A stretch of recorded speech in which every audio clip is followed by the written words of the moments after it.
Today's story is about the most haunted mines of Bristol, where this is the rumor that 5,000 miners were killed brutally in that mine, until today their souls wander there and eagerly waiting for their justice. So let's begin now. So this story is about Diana and Jack. These people were such a couple that wherever they saw danger, they used to reach there first. That means they were very adventurous.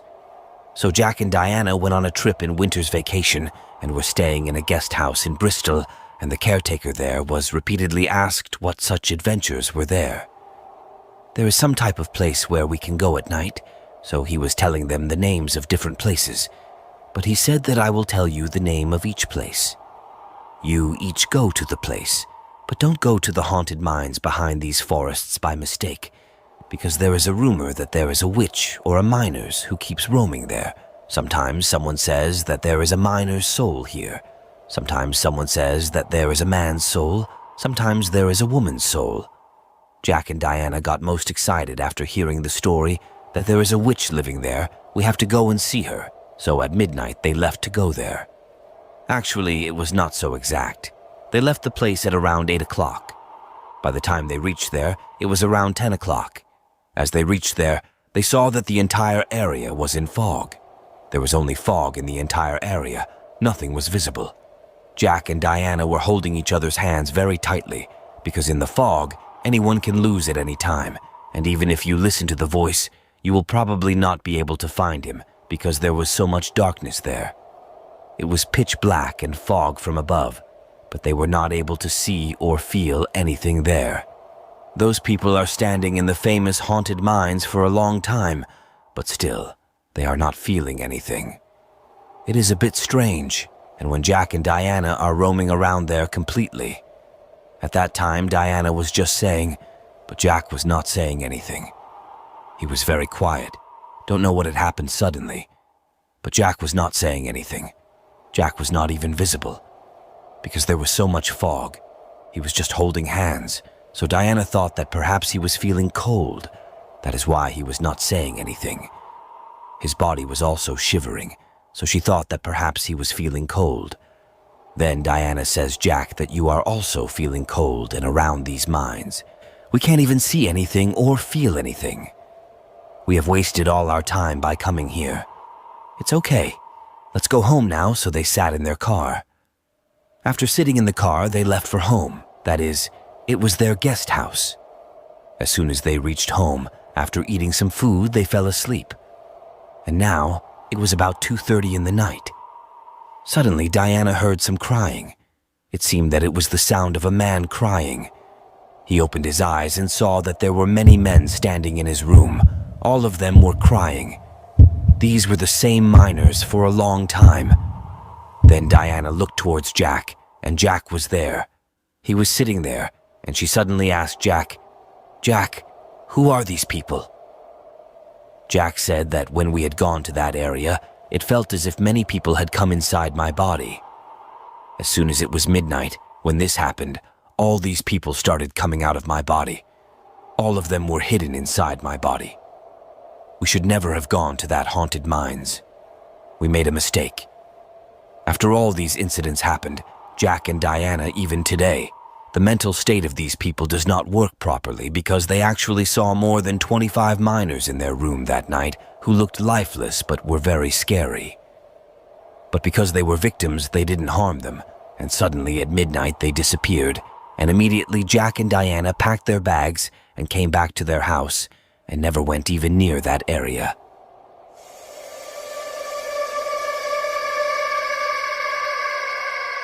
Now coming to the second story of haunted mines.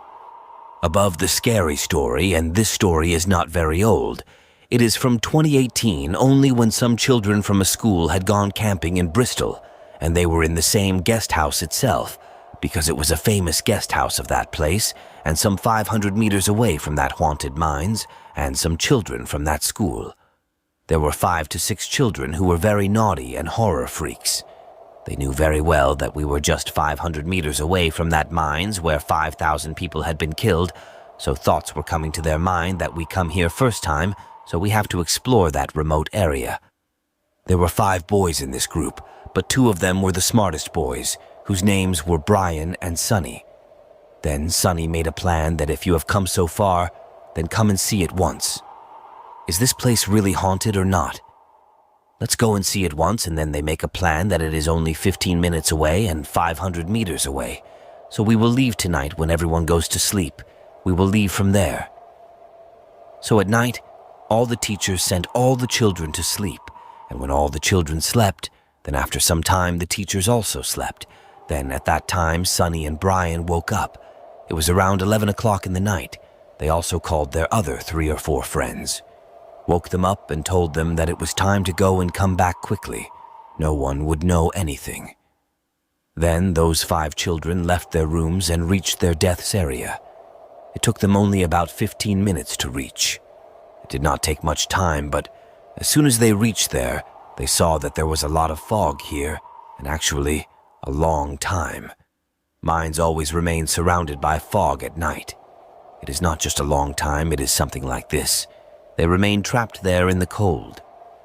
Nothing was visible, but still, they roamed the whole area thoroughly. They could neither hear anything nor see anything, whether there was any human being here or there was no one there, not even the sounds of anyone crying. Then Sunny said, "Hey man, what kind of a place is this? Nothing can be seen here. Forget being visible. We can't even feel anything here. Then why do we stay here and leave anyway? If the teachers came to know, then we would probably get scolded severely." Then those 5 students left from there, and when they had come a little distance after a long delay, suddenly someone threw mud on Sunny from behind. Sunny suddenly stopped, looked back and saw that there was no one behind him. Then again he started walking a little further with his friends, and someone threw mud from behind. He stopped again, and as it was happening, there was no one behind him. It was invisible, but someone was definitely throwing mud at him. Once his friends themselves asked him, "What is all this happening with you? Why are you stopping again and again?" Then Sunny said, "Hey friend, someone is throwing mud at me from behind. I don't know who is here." All his friends started laughing that, "Hey, what is he talking about? We just came here to explore. There is no one here. If there is not a human being, then who will throw mud beyond you?" But Sunny said that I am not joking. I am telling the truth. This time I am not in the mood for joking at all. Then they went a little further, and then suddenly they turned back. A voice started coming, "Save me, save me." And these voices were very real. It did not seem that it was a little creepy voice. It was a very real voice. All of them stopped. They looked back and saw that there was actually a person running towards them. That person was coming completely drenched in mud, and he came and said that thank God you all are here. We have been searching for someone for a long time because we have some friends who are stuck underground. Please help us. Then those children immediately said that, "Yes, we will come and help you." Then they started following that man. But suddenly, Sunny asks that man, "By the way, where are you working?" Then he said, "We were working here in a nearby mine, but our supervisor or no one is here and we are here. But we are stuck for a long time. Please help us." As soon as Sunny heard this, he stopped there because he remembered that there was no mining in that place after the year 1990. That was the last year when mining was once done there, because in the year 1990, 5,000 limestone miners had died by coughing up blood. Since then, neither any mining work was done there, nor any plan was made. Mines have been closed for a long time. Then this thing triggers Sunny that, since 1990, this man has no one else but the soul of those miners. As soon as Sunny recollected all this, he shouted loudly, "Run away from here! It is a soul!" Everyone ran towards their guest house. Everyone quickly went inside their room. They went and entered while those people were running away. Even then, the voice of that man was heard. "Hey, please stop. Please help us today."